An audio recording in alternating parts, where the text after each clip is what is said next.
This episode is sponsored by Squarespace. What is going on, mere mortals? My name is John Solo, and this is part 2 of the very messed up origins of Sweeney Todd. If you haven't seen part 1 yet, you really should, because I go through about 2/3 of the story and point out some really interesting connections between the Stephen Sondheim musical from 1979, the Tim Burton adaptation from 2007, and the original publication from 1846. But if you feel like staying put, that's cool too. I'll try to include enough context clues for you to get the full impact of the insane events that are about to unfold.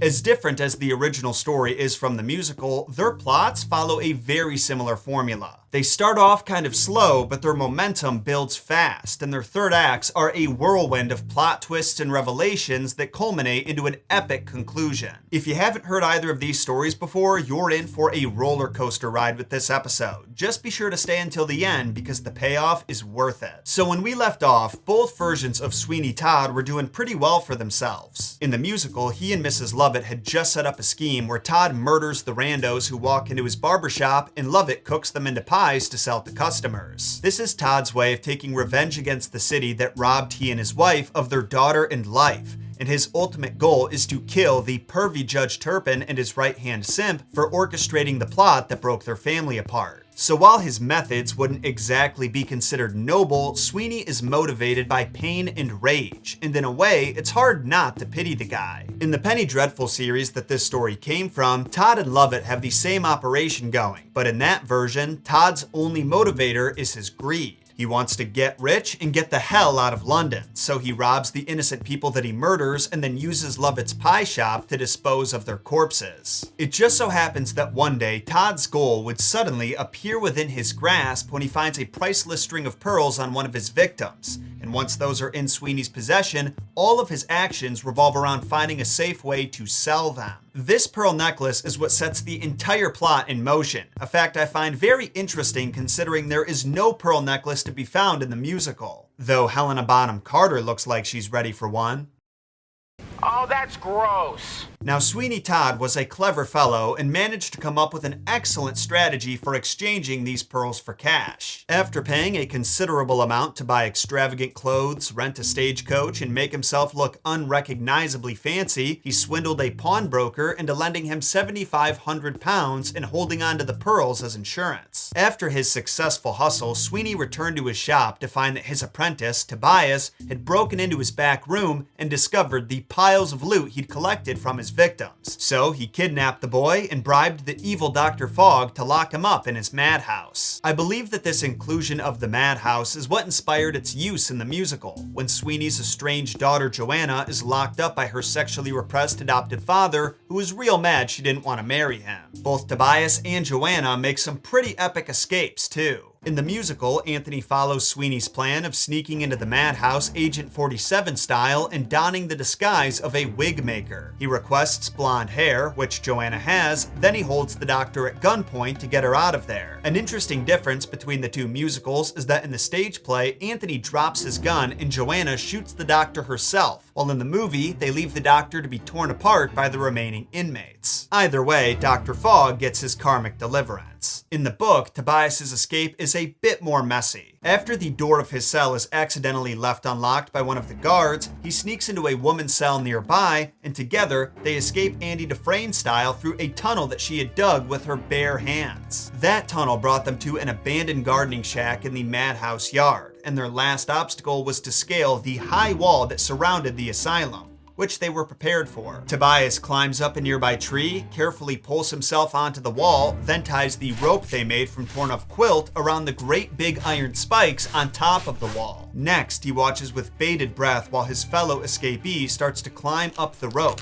But just as she was about to reach the top, the rope snapped and she fell hard onto the ground below. Then, the worst case scenario happened. Suddenly, the lights in the guardhouse turned on, and angry shouts broke the dead silence of night. Tobias stared down at the woman from his perch on the wall, and he knew that trying to save her would just get them both killed. So instead, he turned himself away from the asylum and fell rather ungracefully on the rocks and dirt below. He was bloody and he was bruised, but Tobias Ragg had just earned his freedom, so he started to run towards London, where he thought that he would be safe.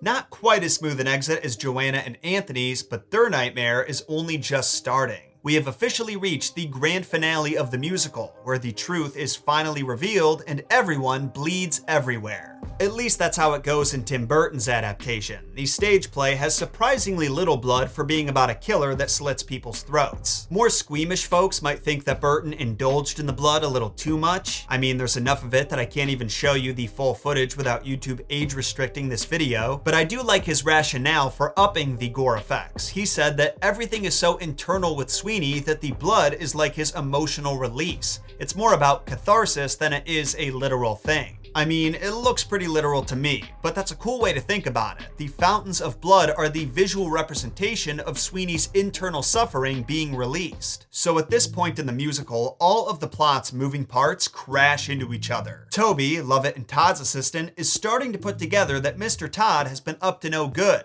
a lot like Tobias in the original story. And to make sure that he doesn't go to the law with this information, she lures him into the bakehouse under the guise of finally letting him help her bake. But what he doesn't realize is that she's just gonna lock him in there until Mr. Todd decides how to deal with him. After Toby is locked up, Judge Turpin's personal butt plug, Beetle Bamford, shows up at the shop because of complaints about a bad smell coming from their chimneys. So Todd lures him up to his shop and kills him. Then he sends his body down to the bakehouse and scares the shit out of Toby, who realizes that he's probably next and that he should hide. That was some good thinking on his part, because not long after, Todd and Lovett enter the bakehouse to try and find him. Meanwhile, Anthony drops off the freshly rescued Joanna, who's now disguised as a young lad, at the barbershop while he looks for a ride out of town. It's at this moment that the crazy homeless lady arrives, and I'm ashamed to admit that I've neglected to mention the crazy homeless lady anywhere in this presentation. But in my defense, she hasn't done a whole lot so far besides creep around and whisper to herself. Though I did notice that she's considerably hornier in Sondheim's play than in Burton's version. She spreads her legs for Anthony on more than one occasion, and somehow he resists these tempting offers. Anyway, while Joanna is waiting in the barbershop, she hears the crazy lady approaching and hides in the same trunk that once hid Pirelli's body. And not long after the lady enters, Sweeney shows up. He doesn't know who this broad is, but she gives him a look like she recognizes him and asks, "Don't I know you, mister?" But before Sweeney even registers what she said, he hears the judge approaching, and in a rush to get rid of the woman, he slits her throat and sends her body into the shaft below.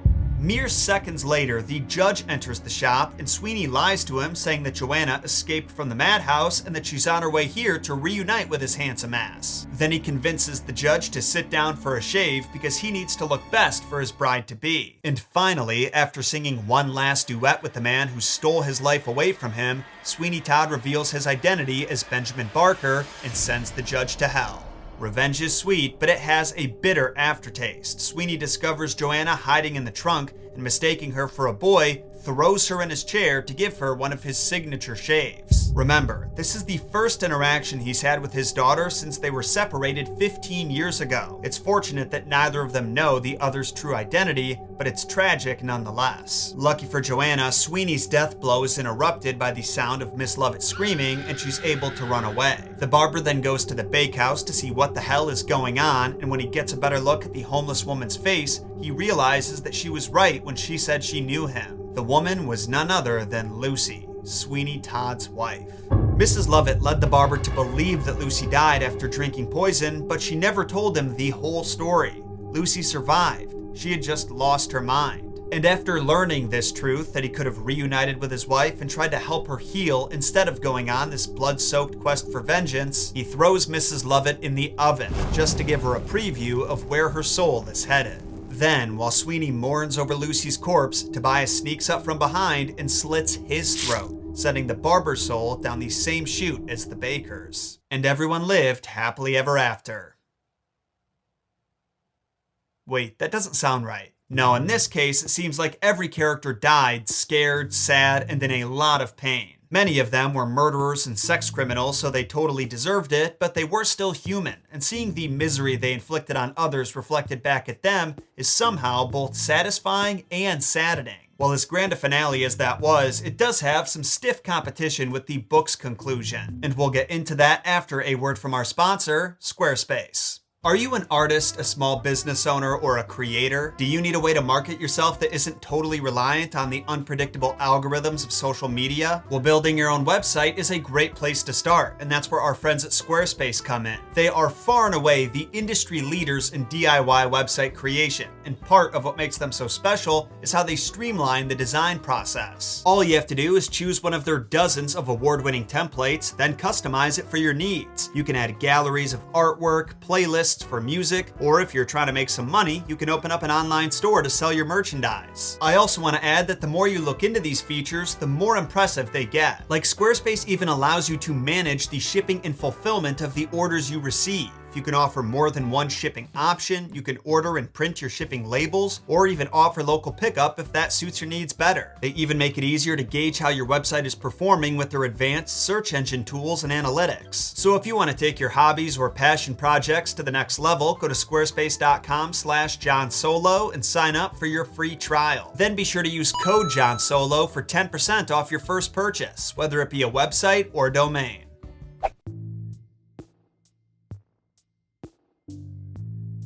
After Sweeney committed Tobias to the madhouse, he needed a new assistant to look after his shop while he was preparing for his escape, and Joanna Oakley noticed the help wanted sign in the window. This was almost too perfect because she wanted to investigate Sweeney's shop after a man named Thornhill disappeared there. Thornhill was the lone survivor of the shipwreck that killed her lover, Mark Ingestry, and he was supposed to give her the news of Mark's death, as well as gift her the priceless string of pearls before Sweeney killed him and stole them. So, disguising herself as a young lad named Charlie Green, Joanna convinced Sweeney Todd to hire her, and she looked around for clues about evil goings-on there every chance she got. Which was not very often, because Todd was a paranoid dude and careful to watch what he did and said in front of her. Once again, we have some overlap with the musical. In both versions of the story, the Joanna character is forced to dress up as a lad. She does it for very different reasons, but it's incredible to me how many specific details made their way into the adaptation.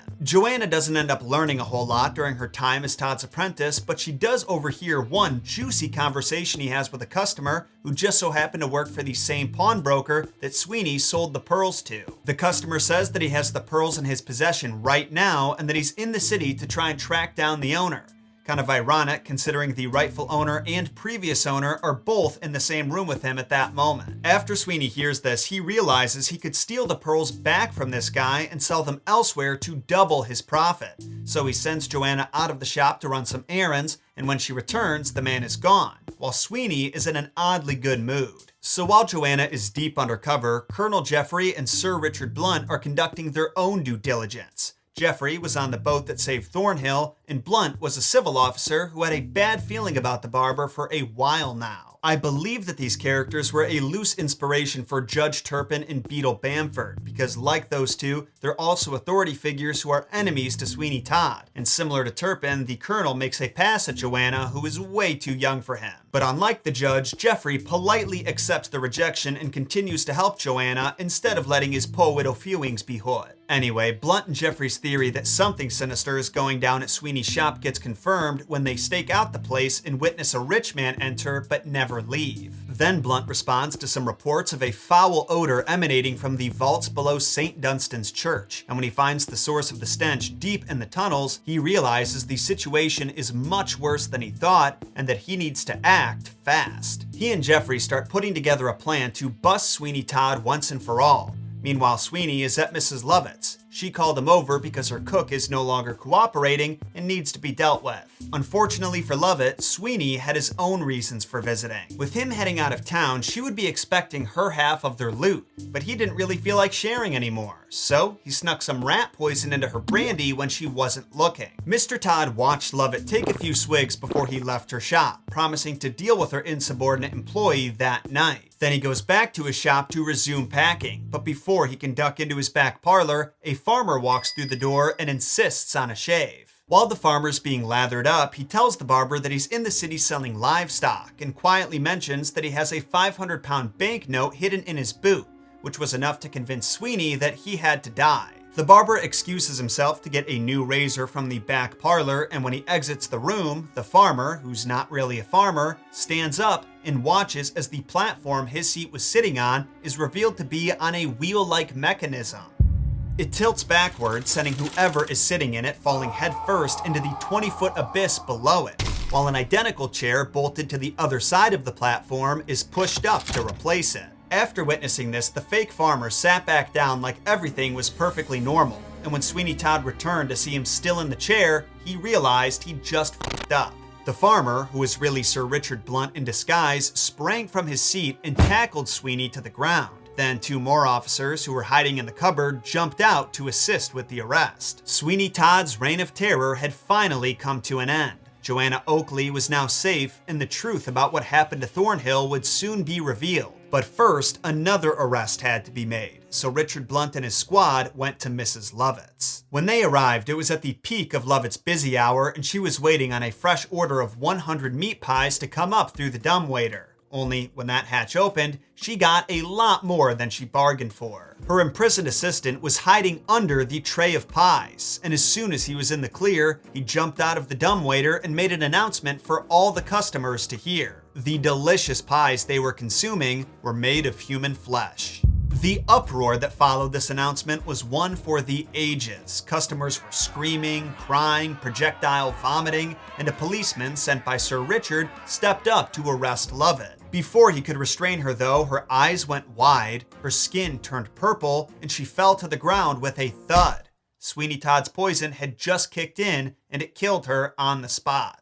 A few moments later, the shop door opened and Richard Blunt entered with Joanna Oakley. She didn't want to come along, but he had insisted, and after stepping into the shop, Joanna understood why. The man standing behind the counter, Mrs. Lovett's assistant, was also Joanna's one true love, Mark Ingistry. He had survived the shipwreck that Thornhill believed he perished in and found another way back to London. He had tried to meet with Joanna when he first returned, but when he saw her talking to Colonel Jeffrey, he assumed that she moved on. So, without a penny to his name, he agreed to work at Mrs. Lovett's until he could put together a plan for what to do with his life. Of course, he didn't expect to be imprisoned there against his will, but lucky for him, Sir Richard Blunt stumbled upon the bakehouse while investigating the tunnels below St. Dunstan's Church. During his sleuthing, Richard found a room full of corpses that had a barber's chair bolted into the ceiling. Then he discovered another corpse-filled room that shared a wall with the bakehouse that Mark was locked in. Richard was able to communicate a plan to Mark through a small grate, and that's how we got the theatrical reveal in Mrs. Lovett's pie shop, followed by he and Joanna's long-awaited reunion. So what happened to Sweeney Todd? Authorities found that he had murdered at least 200 people over the years, including Mark's friend Thornhill. Then, the string of pearls was rightfully placed around Joanna's neck, while a noose was tied around the barber's. Sweeney Todd was swinging dead from the gallows within a few days after his arrest. Meanwhile, Joanna and Mark would go on to get married and live happily ever after. Or would they?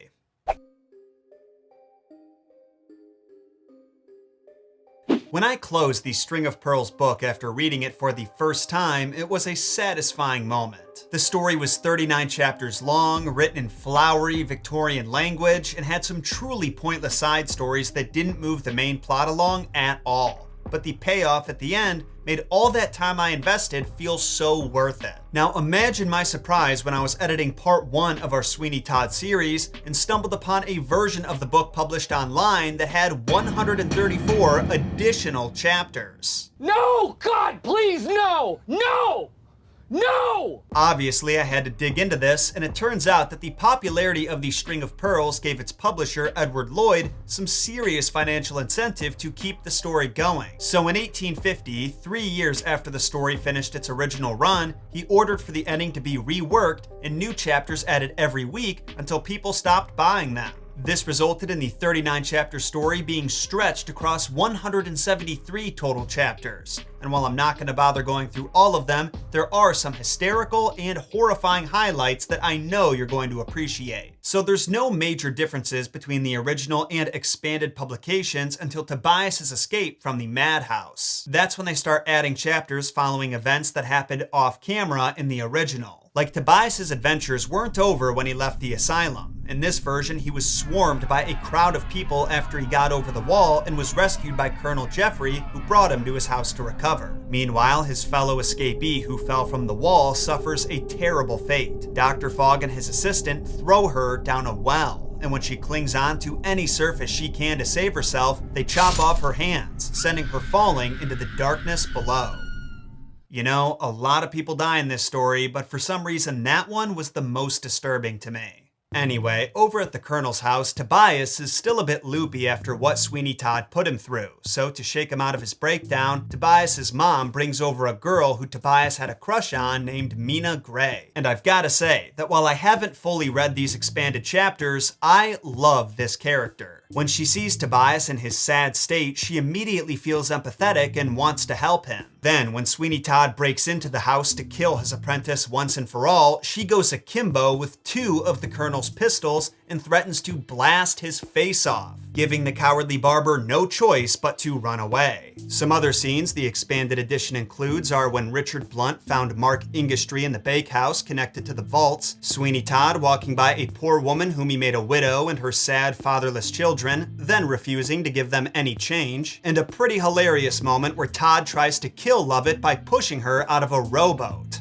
Speaking of Lovett, in order to keep the story going, she is not poisoned by Sweeney Todd in the expanded edition. Instead, she's arrested. Then we're actually taken through she and the barber's trial, which Lovett avoids the results of by poisoning herself. Apparently, she was haunted by the ghosts of her victims and couldn't stand living with them any longer. Meanwhile, Sweeney tries to escape justice and kill himself on more than one occasion. First, by almost slitting his own throat with a shattered piece of pottery, and then by nearly cracking his own skull with a hammer. Each of these attempts were interrupted, but that just forced the increasingly desperate barber to find a way to escape and cause even more chaos. What ensues are a series of narrow escapes by Todd, while our steadfast heroes stay hot on his tail. And this all culminates into a horse chase where Sir Richard Blunt shoots Todd off his steed, sending him crashing onto the dirt and rocks below, breaking several of his limbs, and ultimately killing him dead. And so, the seemingly endless adventures of Sweeney Todd have finally concluded.